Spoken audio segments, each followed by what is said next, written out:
ఐరోపా ఆఫ్రికా ఖండాలను కలిపే వంతెన ఎందుకు లేదు? ఐరోపా ఆఫ్రికా మధ్య ఉన్న ఈ 14 కిలోమీటర్ల దూరాన్ని చూడండి. ఇప్పటి వరకు ఏ దేశం కూడా ఇక్కడ ఒక వంతెనను నిర్మించలేకపోయింది. స్పెయిన్లోని మిరాడోర్ డెల్ ఎస్ట్రిచో అనే ప్రదేశం నుంచి చూస్తే ఆఫ్రికాలోని మొరాకో దేశానికి చెందిన జెబెల్ ముసా పర్వతం స్పష్టంగా కనిపిస్తుంది. ఎందుకంటే స్పెయిన్ మొరాకో మధ్య ఉన్న జిబ్రాల్టర్ జలసంధి వెడల్పు కేవలం 14 కిలోమీటర్లు మాత్రమే. అంటే ముంబై నుంచి నవీ ముంబై ఉన్నంత దూరం అన్నమాట. వాహనాల రద్దీ లేకపోతే అరగంటలు ఈ దూరాన్ని సులభంగా దాటొచ్చు. ఈ రెండు దేశాల మధ్య ఒక వంతెన లేదా సొరంగం నిర్మిస్తే ఐరోపా నుంచి ఆఫ్రికా కేవలం అరగంటలో చేరుకోవచ్చు. ఇది స్పెయిన్ మొరాకో దేశాలకే కాదు, ప్రపంచం మొత్తానికి ఎంత ప్రయోజనమో ఒక్కసారి ఊహించండి. ఈ సముద్ర మార్గం గుండా ప్రతి సంవత్సరం దాదాపుగా 1,00,000 నౌకలు, అలాగే 18,000 చమురు నౌకలు ప్రయాణిస్తాయి. ప్రపంచంలోని 33% చమురు, సహజ వాయువులు, అలాగే 50% వాణిజ్యం ఈ మార్గం గుండానే జరుగుతుంది. ఐరోపా సమాఖ్యకు చెందిన 80% వస్తువులు కూడా ఈ 14 కిలోమీటర్ల మార్గం ద్వారానే రవాణా అవుతాయి. ముడి సరుకులు, బట్టలు, వాహనాలు, ఇతర పరికరాలు అన్నీ దీని గుండానే వెళతాయి. ఐరోపా, ఆఫ్రికా, ఆసియా ఖండాల్లోని అనేక దేశాలు ఈ మార్గంపైనే ఎక్కువగా ఆధారపడి ఉన్నాయి. అయినా సరే గత 100 సంవత్సరాల్లో ఏ దేశం కూడా ఈ రెండు ఖండాలను కలుపుతూ వంతెన నిర్మించలేకపోయింది. అసలు ఎందుకు నిర్మించలేకపోయారు? పొడవైన సొరంగాల విషయానికొస్తే ఇక్కడ వంతెన నిర్మించడం అంత అసాధ్యమైన పనేం కాదు.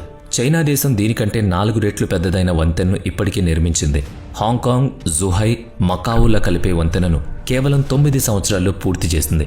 పొడవైన సొరంగాల విషయానికొస్తే ప్రపంచంలో ఇలాంటి చాలా నిర్మాణాలున్నాయి. బ్రిటన్, ఫ్రాన్స్ దేశాలను కలుపుతూ 50 కిలోమీటర్ల పొడవైన ఒక సొరంగం నిర్మించారు. ఇది 1990 సంవత్సరంలో ప్రపంచంలోనే అతి పొడవైన సొరంగంగా పేరుగాంచింది. దీన్ని కేవలం 6 సంవత్సరాల వ్యవధిలో పూర్తి చేశారు. కానీ స్పెయిన్, మొరాకో దేశాలను కలిపే పని మాత్రం గత 100 సంవత్సరాలుగా అలాగే ఉండిపోయింది.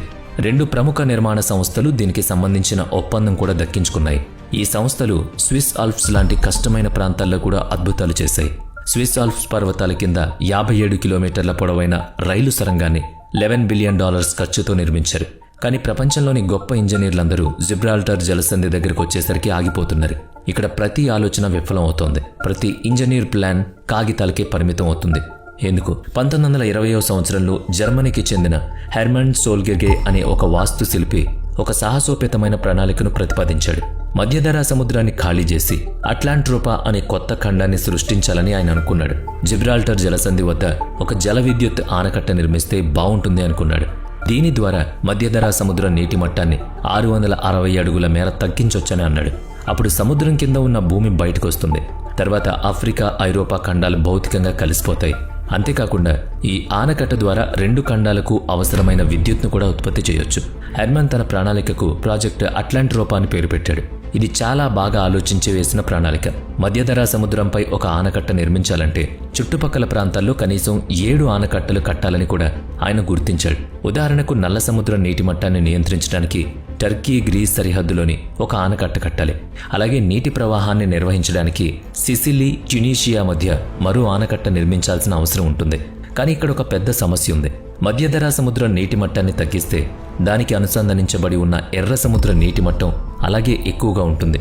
అప్పుడు నౌకలు ఈ 2 సముద్రాలను ఎలా దాటుతాయి? హెర్మన్ తన ప్రణాళికలో దీనికి కూడా ఒక పరిష్కారం ఆలోచించాడు. 2 సముద్రాల మధ్య ఉన్న సూయిజ్ కాలువను విస్తరించి అందులో ప్రత్యేకమైన నీటి గదులను ఏర్పాటు చేయాలని ప్రతిపాదించాడు. దీనివల్ల నౌకలు 2 వేర్వేరు నీటి మట్టాల్లో కూడా ప్రయాణించగలుగుతాయి. హెర్మన్ ప్రణాళిక ప్రకారం ఎర్ర సముద్రం, మధ్యధరా సముద్రం మధ్య ఈ గదుల వ్యవస్థ నిర్మిస్తారు. నౌక అందులోకి ప్రవేశించగానే ఆ గది తలుపులు మూసుకుంటాయి. ఆ తర్వాత బయట నీటి మట్టాన్ని బట్టి గది లోపల నీటిని నింపడం లేదా ఖాళీ చేయడం చేస్తారు.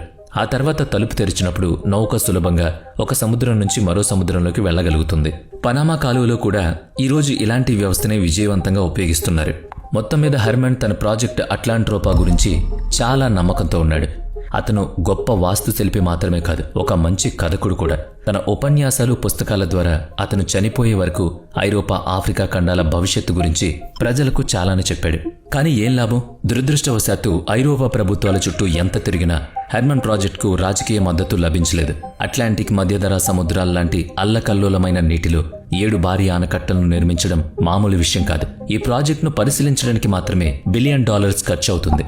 మధ్యధరా సముద్రం మొత్తాన్ని ఖాళీ చేయడం వల్ల అక్కడ సున్నితమైన పర్యావరణానికి ఎంత నష్టం జరుగుతుందో ఊహించడం కూడా కష్టం. పైగా ఇది 1920 నాటి మాట. అప్పట్లో ఇప్పట్లాంటి ఆధునిక నిర్మాణాలు లేనేలేవు. అందుకే 1952లో అలా ప్రయత్నించి 1952లో హెర్మన్ చనిపోయారు. అతని మరణంతో ప్రాజెక్టు అట్లాంట్రోపా కథ కూడా అక్కడికక్కడే ముగిసిపోయింది. ఇక ఆ తర్వాత 1979లో మొరాకో రాజు హసన్ II, స్పెయిన్ రాజు జువాన్ కార్లోస్ I ఒక ఒప్పందంపై సంతకం చేశారు. ఎలాగైనా రెండు దేశాలను కలుపుతామని, ఏదో ఒక మార్గం కనుక్కుంటామని వాళ్ళు తీర్మానించుకున్నారు. దీనికోసం 1980లో వాళ్ళు 2 ప్రభుత్వ సంస్థలను కూడా ఏర్పాటు చేశారు. స్పెయిన్కు చెందిన SEECECS, మొరాకోకు చెందిన SNED. ఈ 2 సంస్థలు కలిసి జిబ్రాల్టర్ జలసంధిపై వివరంగా దర్యాప్తు చేయడం మొదలుపెట్టాయి. అనేక సర్వేలు ప్రారంభించారు.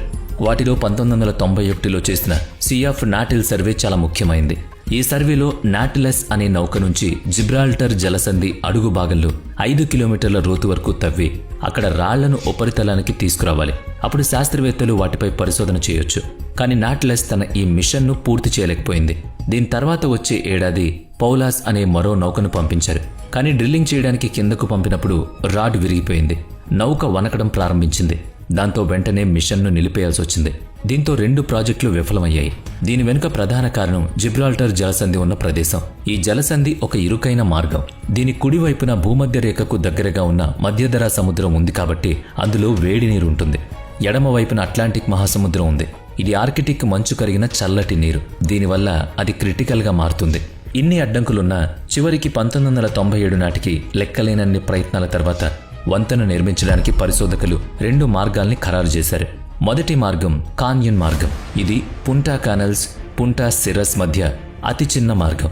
దీని దూరం కేవలం 14 కిలోమీటర్లు. రెండవ మార్గం పశ్చిమాన ఉన్న థ్రెషోల్డ్ మార్గం. ఇది పుంటా పొలోమా, పుంటా మలబాటా మధ్య ఉంటుంది. దీని దూరం 28 కిలోమీటర్లు. ఒకవైపు ఈ పరిశోధనలు కొనసాగుతుండగానే మరోవైపు స్పెయిన్కు వేలాది కిలోమీటర్ల దూరంలో ఉన్న ఒక అమెరికన్ ఇంజనీర్ ఈ ప్రాజెక్టులోని ప్రతి చిన్న విషయంపై కన్నేసుంచాడు. అతని పేరు యూజిన్ సుయి. అతను ఒక సాధారణ వ్యక్తి కాదు, ఒక తిరుగుబాటు వాస్తుశిల్పి. ప్రపంచం మొత్తం ఉక్కు కాంక్రీట్తో వంతెనలు నిర్మిస్తున్నప్పుడు యూజిన్ ప్రకృతి నుంచి స్ఫూర్తి పొంది నీటిపై తేలియాడే వంతెన అనే భావనకు పునాది వేశాడు. ఇందులో బోరింగ్గా ఉండే ఉక్కు స్తంభాలుంటాయి. కాంక్రీట్తో చేసిన పాత పద్ధతి బీమ్లు కూడా అవసరం లేదు.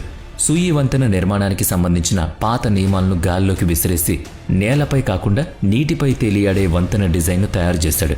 సూయి డిజైన్ చేసిన వంతెన ఒక పెద్ద సముద్ర సర్పంలాగా ఉంటుందన్నమాట. కానీ మెల్లగా సముద్రం కిందకు వెళుతుంది. తద్వారా వాణిజ్య నౌకలు దాని మీదుగా ప్రయాణించవచ్చు. పూర్తిగా 2 మైళ్ళ వరకు ఈ వంతెన నీటి కింద ఒక సొరంగంలాగా ఉంటుంది. ఆ తరువాత కొన్ని కిలోమీటర్ల పాటు ఈ వంతెన నీటి లోపలికి వెళ్లి సముద్రం మధ్యలో ఒక పెద్ద తేలియాడే కృత్రిమ దీవిలాగా ఉంటుంది. అవును, ఈ ప్రణాళిక ప్రకారం సముద్రం మధ్యలో 3 మైళ్ళ వెడల్పున్న ఒక మానవ నిర్మిత తేలియాడే నగరాన్ని నిర్మించాలనుకున్నారు. అందుకే 24 లేన్ల రహదారులు, అనేక రైల్వే లైన్లు, గాలి మరలు, 23 అంతస్తుల భవనం, పబ్లిక్ గార్డెన్స్, థియేటర్లు, మార్కెట్లు, జలపాతాలు, ఈత కొలనులు, సౌర విద్యుత్ కేంద్రాలు అన్నీ ప్లాన్ చేశారు. ఈ వంతెనపై నీటి ప్రభావం పడకుండా ఉండడానికి దానికి జలనిరోధక concrete, stainless steel, anodised aluminium మిశ్రమంతో నిర్మించాలని ప్లాన్ చేశారు. ఇది ఆ కాలానికి చాలా భవిష్యత్తును దృష్టిలో ఉంచుకుని చేసిన ఆలోచన. ఇందులో వెన్నెముకలాగా ఒక ప్రధాన భాగం ఉంటుంది. ఇది వంతెనకు చాలా బలాన్నిస్తుంది. దానికి ముందుగా తయారు చేసిన కొన్ని బ్లాక్లు అమర్చబడి ఉంటాయి. ఇవి ఒకదానితో ఒకటి వదులుగా కనెక్ట్ చేయబడి ఉంటాయి.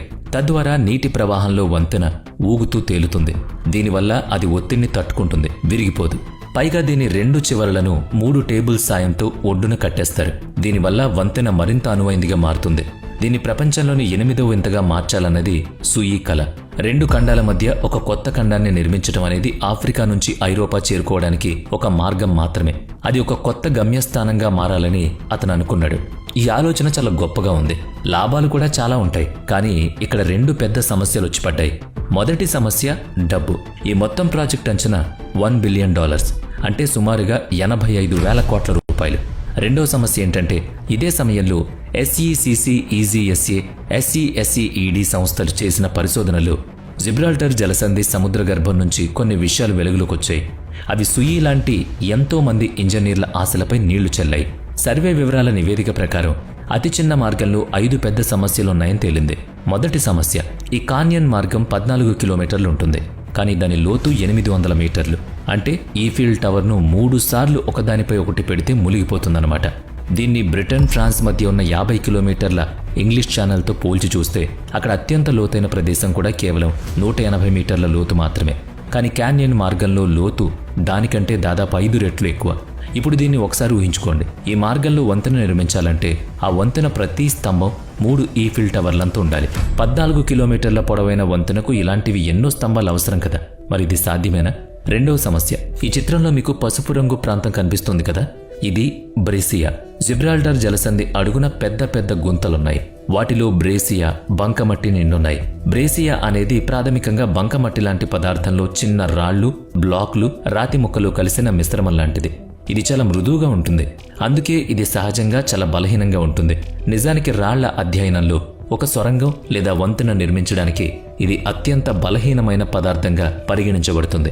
పైగా బ్రేసియా బంకమట్టి మిశ్రమం అంటే తడిమట్టితో చిన్న రాళ్లు కలిసినట్లుంటుంది.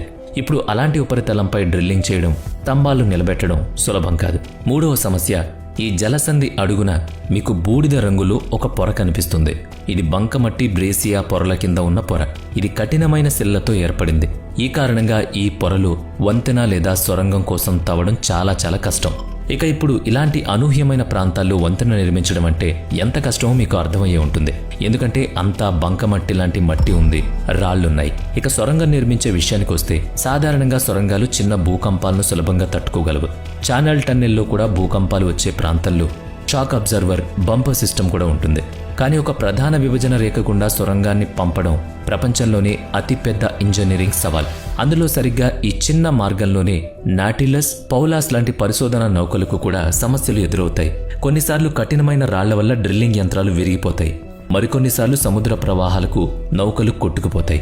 కనుక ముఖ్యంగా ఈ అతి చిన్న మార్గంలో వంతెన గాని సొరంగం గాని నిర్మించలేరు. చివరిగా మనం బ్రెజిల్ జలసంధిలోని సముద్ర ట్రాఫిక్ను కూడా పరిగణలోకి తీసుకోవాలి. భూమిపై అత్యంత రద్దీగా ఉండే సముద్ర మార్గాల్లో జిబ్రాల్టర్ కూడా ఒకటి.